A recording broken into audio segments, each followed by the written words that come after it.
Laughter rippled through the summit ballroom of the Plaza Hotel, under the glow of crystal chandeliers and the soft clink of wine glasses. A lowly creature like her dares touch my crystal glass. The voice was low and sharp, delivered in Arabic. Its owner, Karim Al-Mansour, a billionaire from Doha, leaned back in his chair, arms crossed, smug smile curling as the guests around him burst into laughter. He was certain the American waitress didn't understand a word. Lena Whitmore bowed her head, her hand trembling slightly as she set down the glass. Her slender fingers tightened around the silver tray, cool and rigid. Her gaze lingered on the crystal stem, the one now tainted with scorn by the very man who had once signed the letter that changed her life.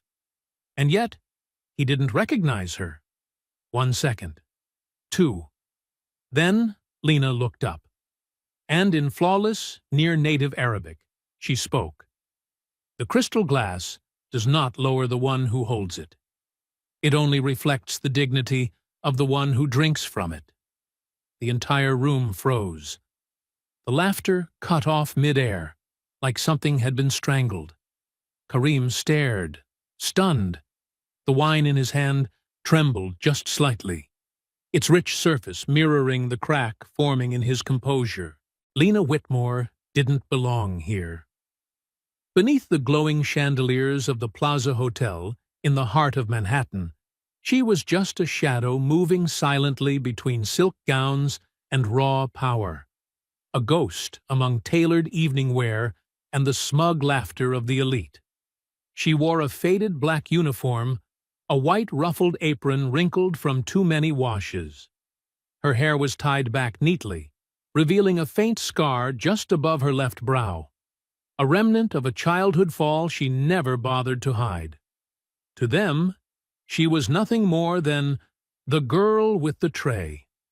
But no one in that room knew that every step she took across the velvet carpet was a step carried by desperation, from towering medical bills to the slow, fading breath of her mother back home. Rose Whitmore, the woman who had raised her since she was 3, was now lying in a small hospital bed in Columbus, Ohio. Time there moved like sand slipping through a glass too fast. Every extra shift Lena picked up, every dollar in tips, was another night her mother could breathe. Lena's childhood didn't start in a warm home. She had once been a nameless baby left at the doorstep of a church on a misty autumn morning, swaddled in a blanket stitched with the name Lena.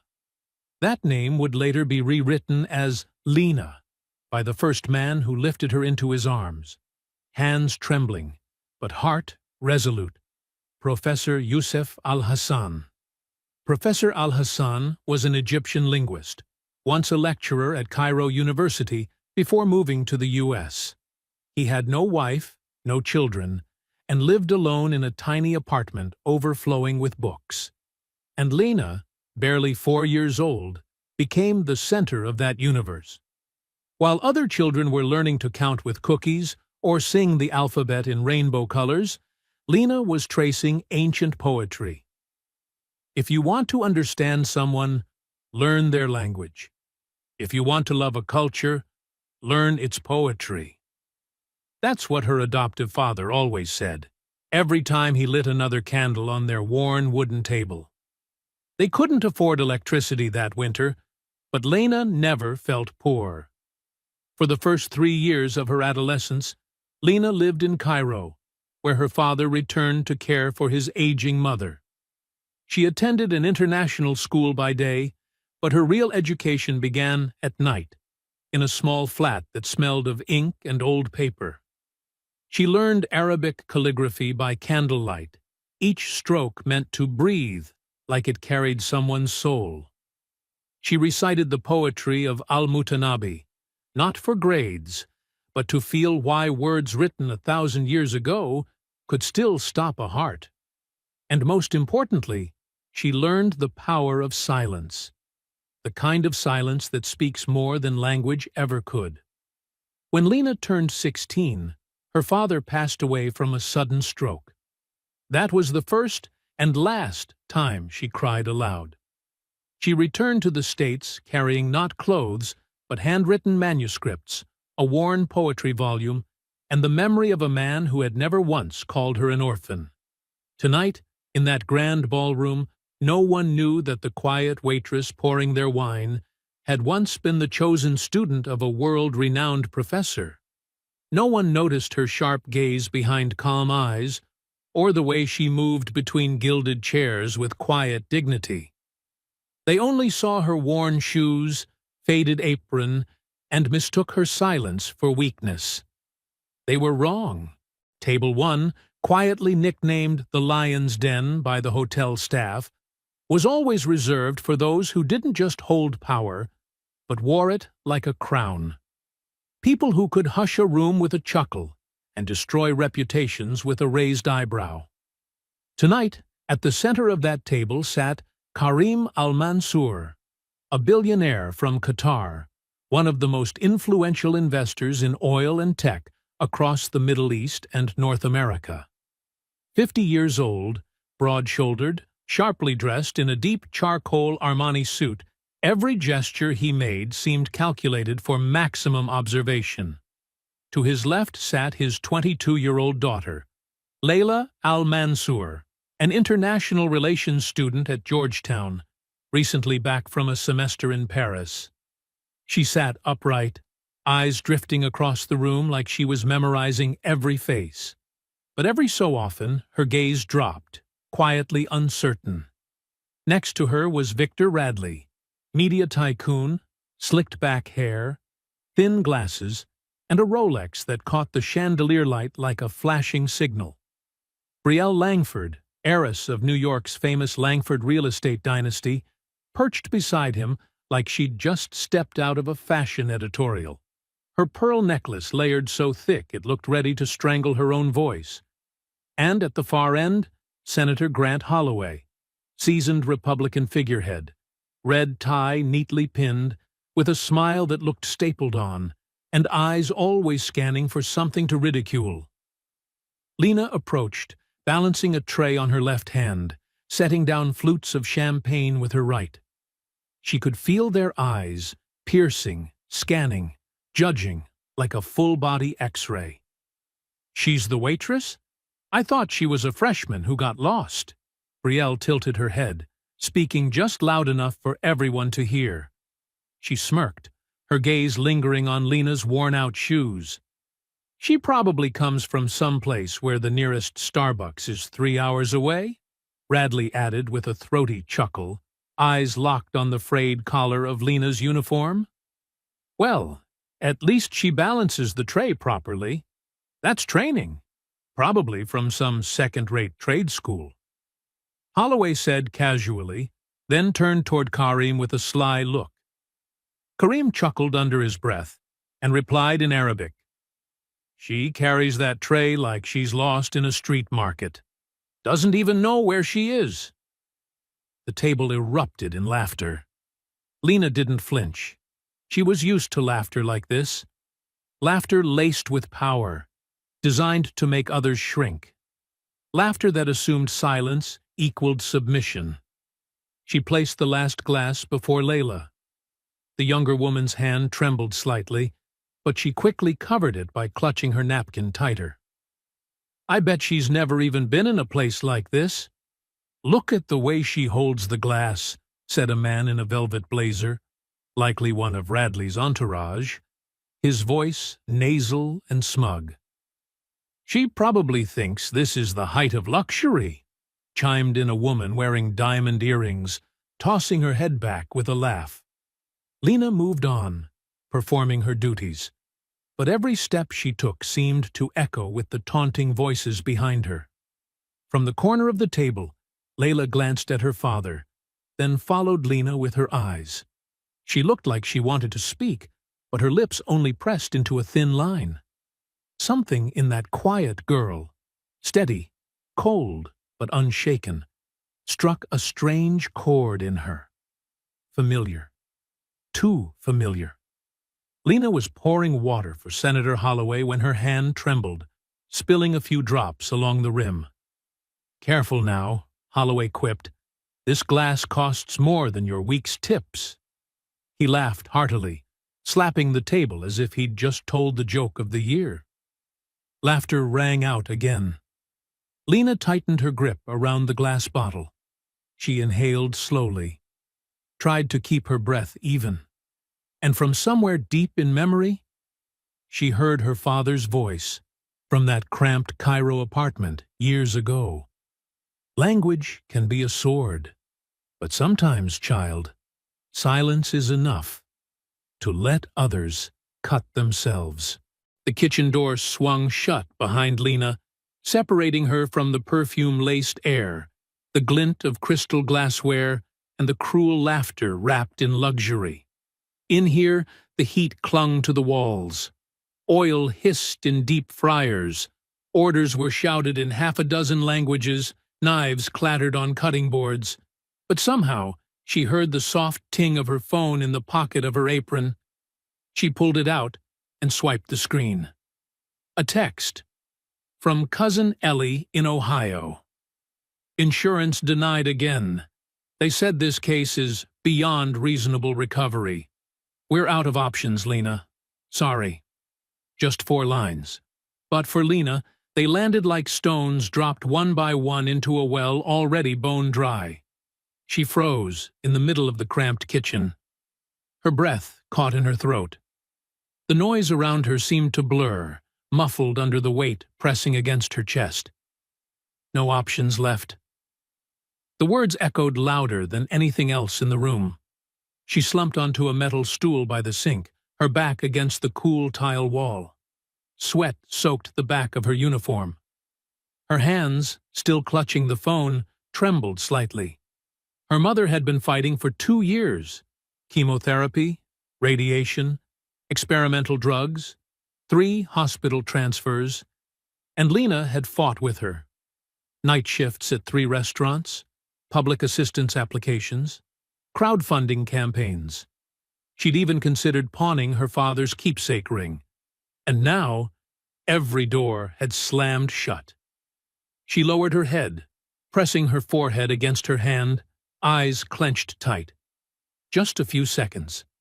That's all she allowed herself. Just a few seconds to not fall apart. The intercom crackled to life. "Whitmore, back to table 1. They're asking for another pour." Lena opened her eyes. She slid her phone back into her pocket and drew a long, deep breath, one so full it stretched her ribs until they hurt. She pulled out her hair clip, retied it tighter, dabbed her eyes with the back of her wrist, and then she stood up, back straight, apron still neat, footsteps steady. When Lena stepped back into the Summit ballroom, no one at the VIP table had any idea her world had just come undone in under a minute.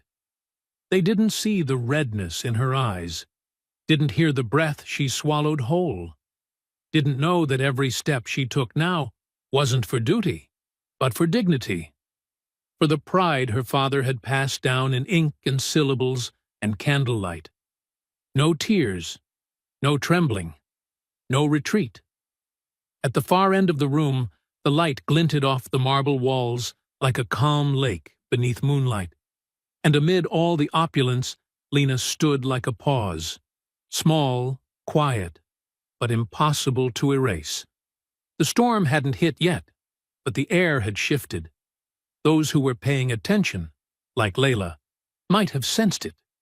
A subtle undercurrent, silent but irreversible. And it was coming. Very soon. Lena returned to the VIP table, a glass water pitcher in hand.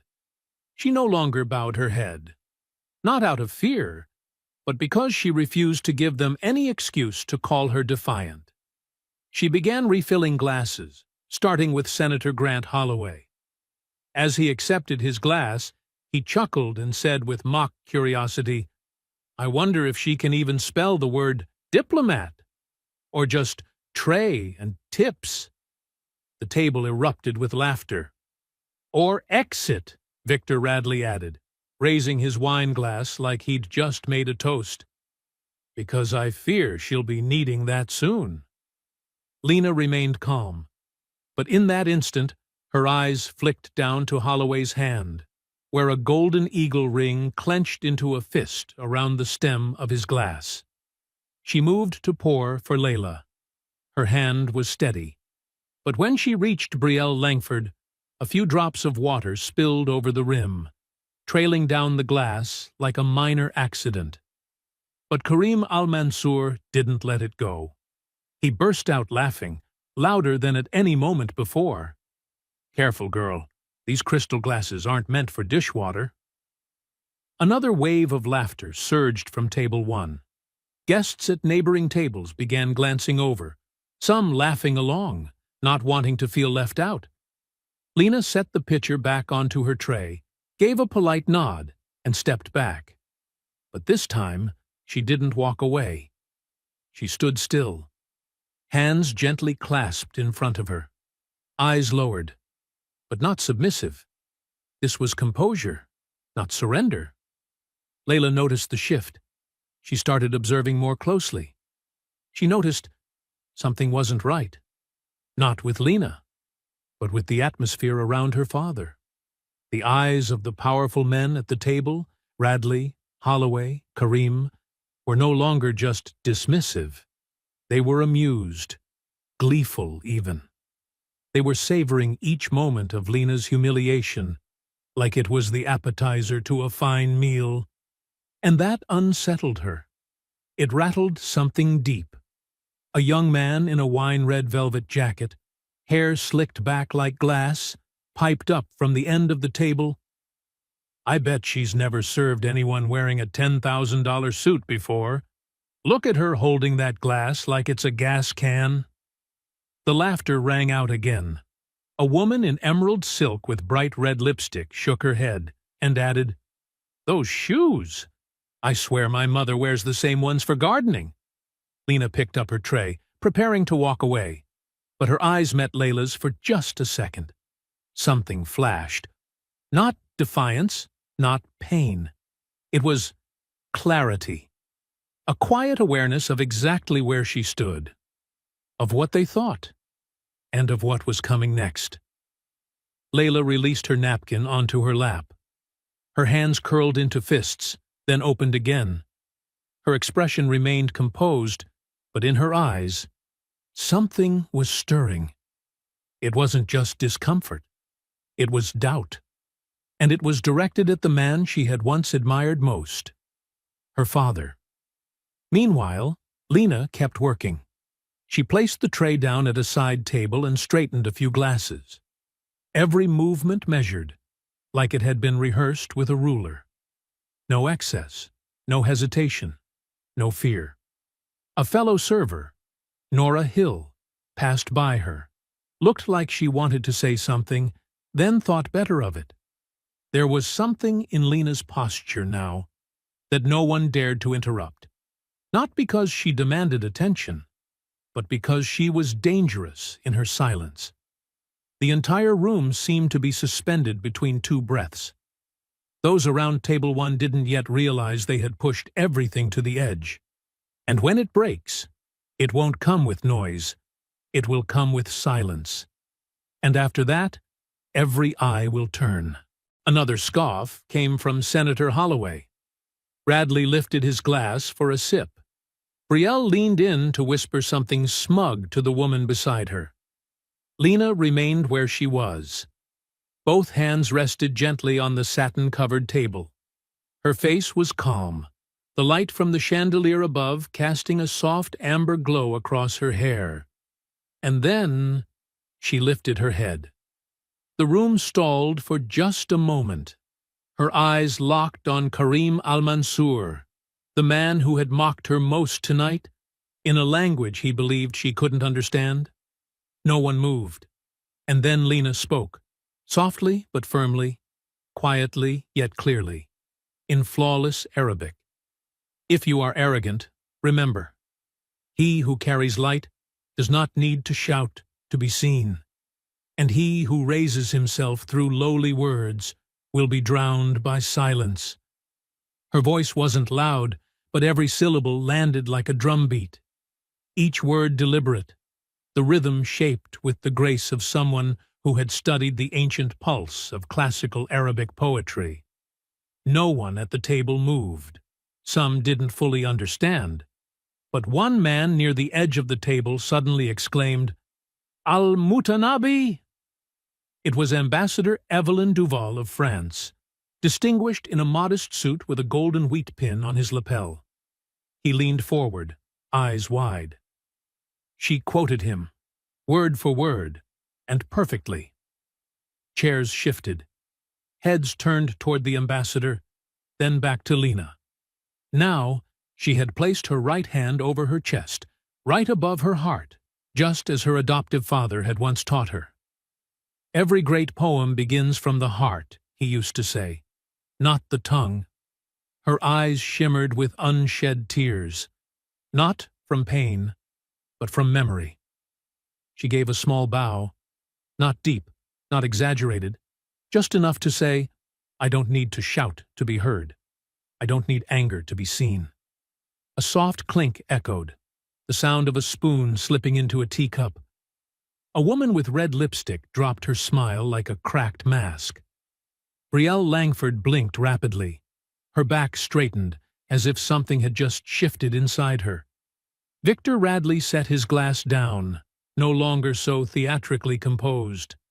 A man who had been laughing only moments ago now removed his napkin from his collar, laid it across his lap, and glanced down at his wine like it held a question. "What exactly am I drinking to?" Karim Al-Mansour wasn't laughing anymore. His eyes blinked rapidly, as if someone had flashed a spotlight into his face. He opened his mouth, but only gripped his glass a little tighter. Layla, the only one who hadn't laughed all evening, now pressed her lips together, but the corners trembled slightly. Not from anger, but from something else entirely. A quiet, rising awe. In just a few seconds, Lena had tilted the gravity of the entire room. Not with power, not with threat, but with a single poem, spoken in the language of her humiliators, with such precision and grace, no one could deny its beauty. And when you cannot deny, you are forced to listen. At nearby tables, conversations began to quiet.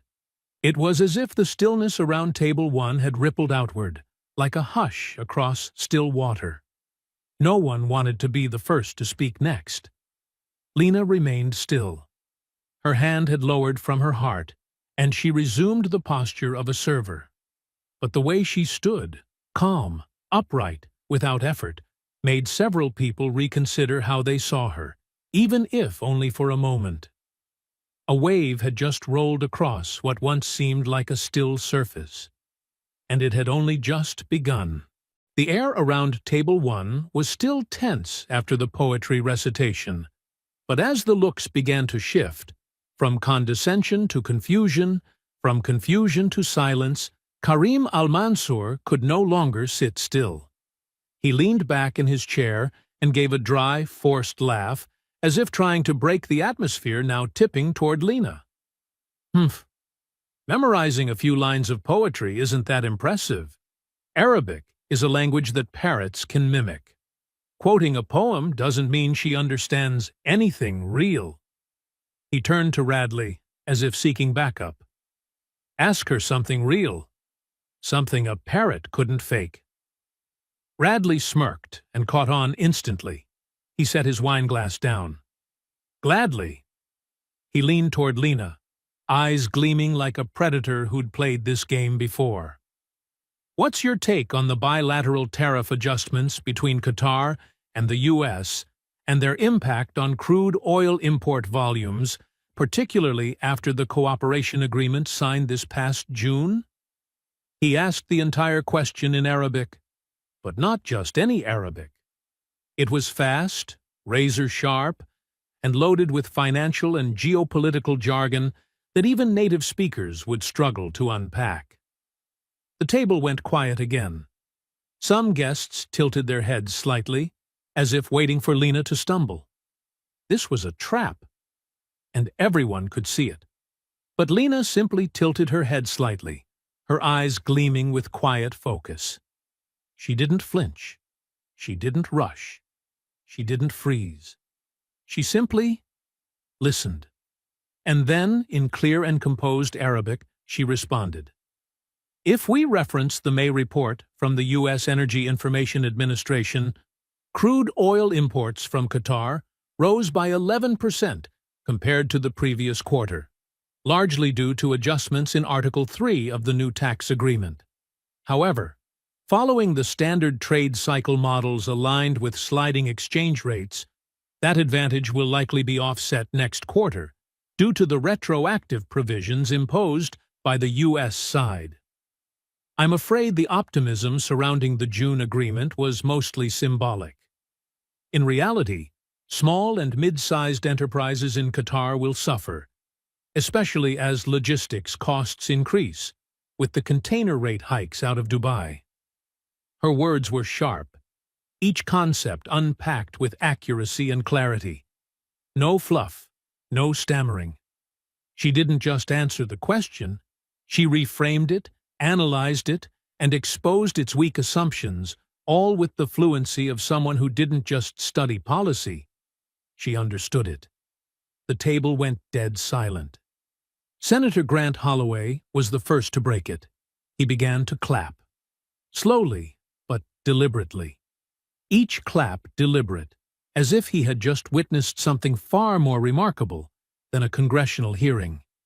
Victor Radley sat up straighter. The smirk was gone. Brielle Langford looked down at her glass, avoiding Lena's eyes entirely. Guests at nearby tables started whispering. A man in a gray suit leaned toward his wife. She's not just fluent. She's political.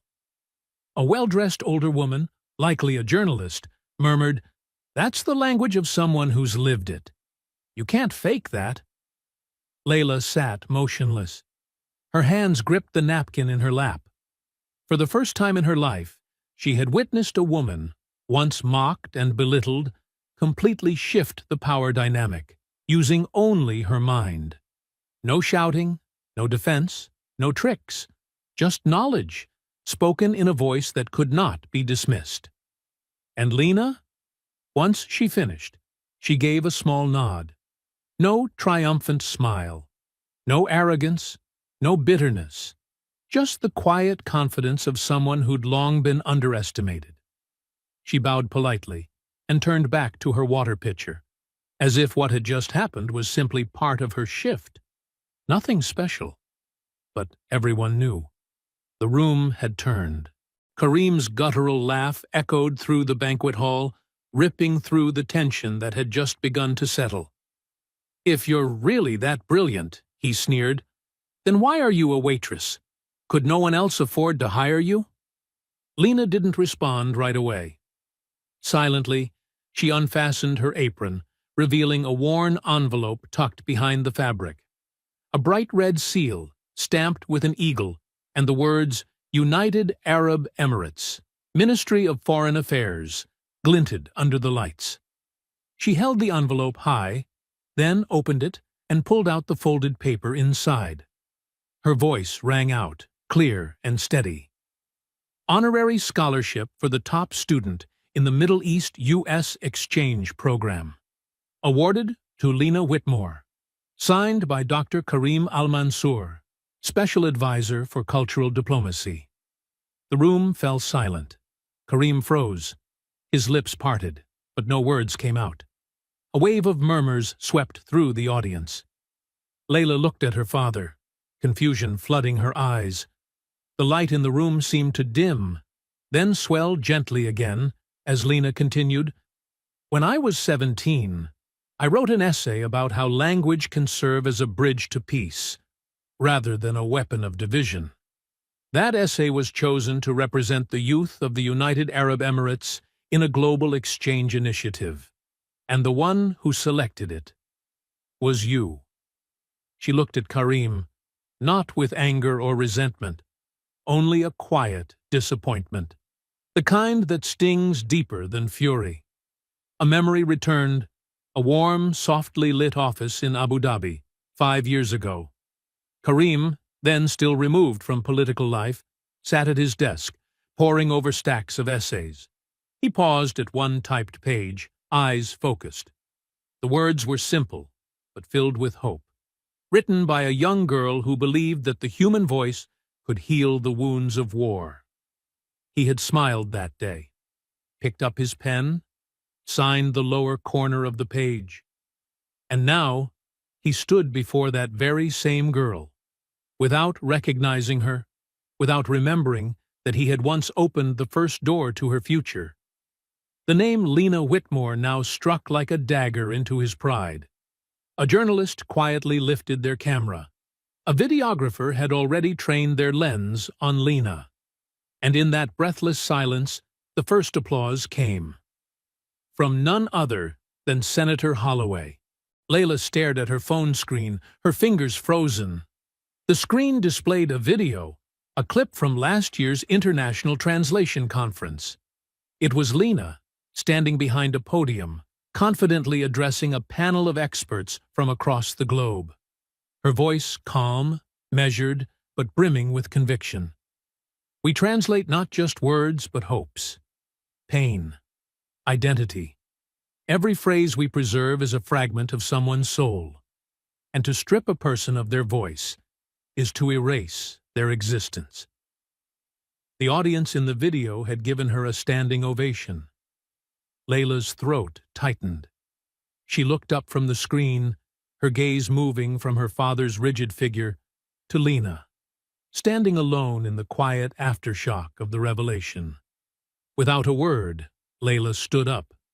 Heels clicking softly on the marble floor, she walked toward Lena, past the rows of stunned guests, past her father whose face had gone pale. And then she did what no one expected. She wrapped her arms around Lena in a firm, sincere embrace. In a voice loud enough for everyone to hear, she whispered, "You may have forgotten, Dad, but I didn't." A collective gasp seemed to ripple across the room. Cameras clicked. Gasps turned to whispers, whispers into murmurs. Karim remained frozen, jaw clenched, fists trembling at his sides. Brielle, standing nearby, subtly lowered her head and began to quietly back away toward the far wall, trying to disappear from the spotlight. Victor Radley, who had once mockingly called Lena a linguistic charity case, cleared his throat awkwardly and stammered, I didn't know she was that Lena. Obviously, we were all misinformed." His attempt to save face fell flat, but Layla didn't care.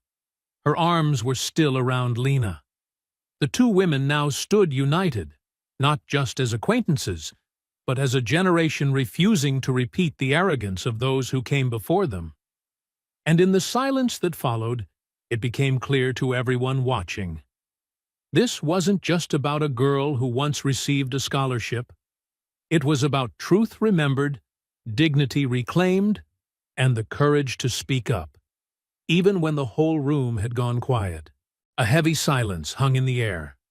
Everyone seemed to need a moment to process what had just happened, and why it left such a lump in their throat.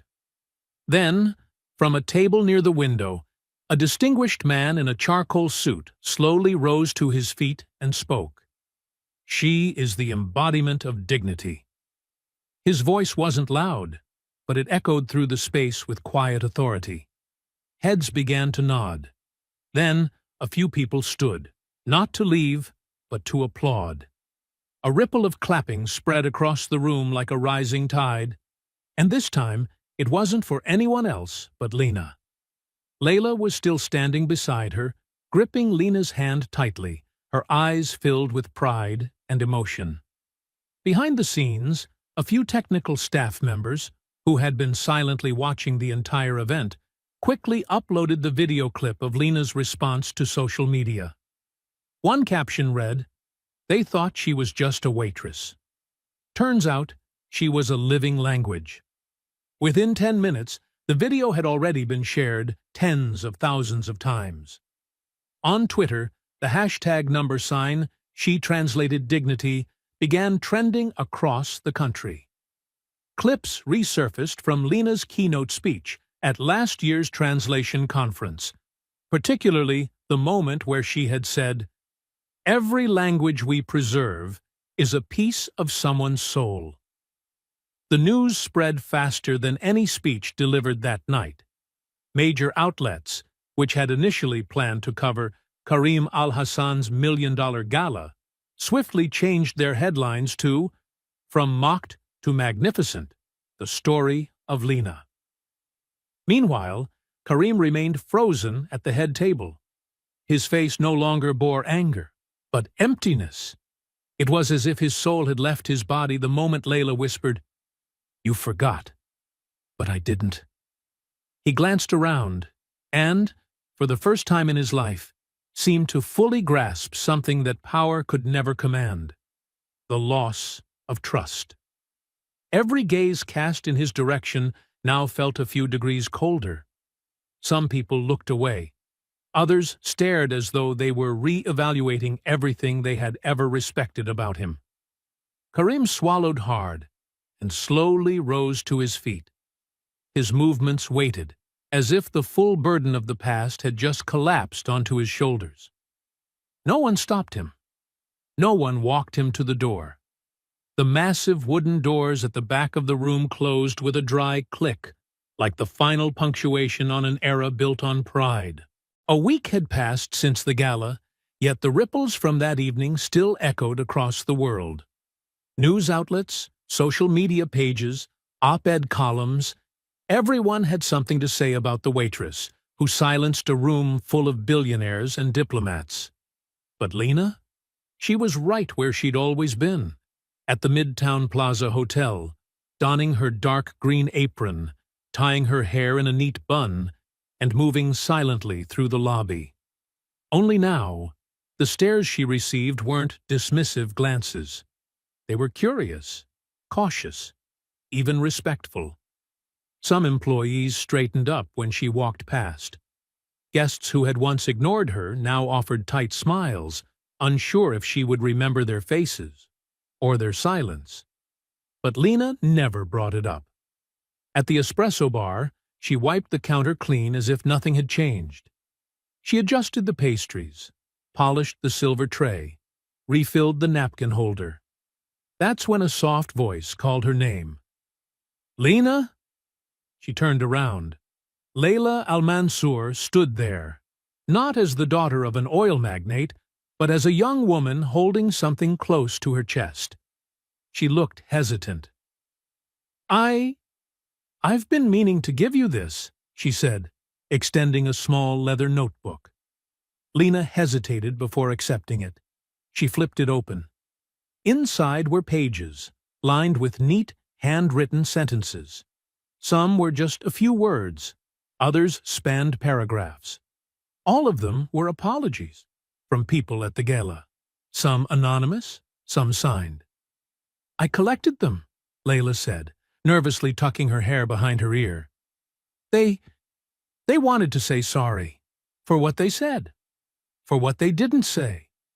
Lena's fingers brushed over a line. "I judged her without knowing her. That shame is mine to carry." She quietly closed the notebook, slipped it into her apron pocket, and simply smiled. "No need to say anything else," she replied. Layla blinked, surprised. "Really?" Lena nodded. "I've learned, sometimes silence says more than words." Layla exhaled, her shoulders softened, and for a brief moment, the noisy world around them faded into stillness. In that quiet, something passed between them: mutual respect, unspoken understanding, the kind that can't be demanded, only earned. From a waitress who once served invisible, to a woman the world could no longer ignore. Have you ever been looked down upon just because of who you are? Because of the color of your skin? Because of the job you do? Because of your voice, your past, or your choice to stay silent? Lena is you. Lena is all of us, the ones who've been overlooked as if we didn't exist. But sometimes, in that very silence, we find our loudest voice, not in shouting, not in harsh words, but in dignity, in eyes that don't bow, in the quiet strength to walk past those who once belittled us. Lena walks out of the Midtown Plaza Hotel. The early April breeze brushes past the trees. New York City hums with its usual noise, but for Lena, today feels different. Her hand lightly touches the envelope in her coat. A full scholarship in linguistics from Columbia University. She doesn't cry. She doesn't cheer. She just stands there on the crowded sidewalk and smiles. The city lights reflect in her glasses, sparkling like the thousands of words she never spoke out loud. Because now, she doesn't have to. The world has listened. Have you ever been a Lena in this world? Tell us in the comments. And don't forget to hit subscribe so you won't miss more powerful stories like this. True Tale Time, where the unheard are finally heard.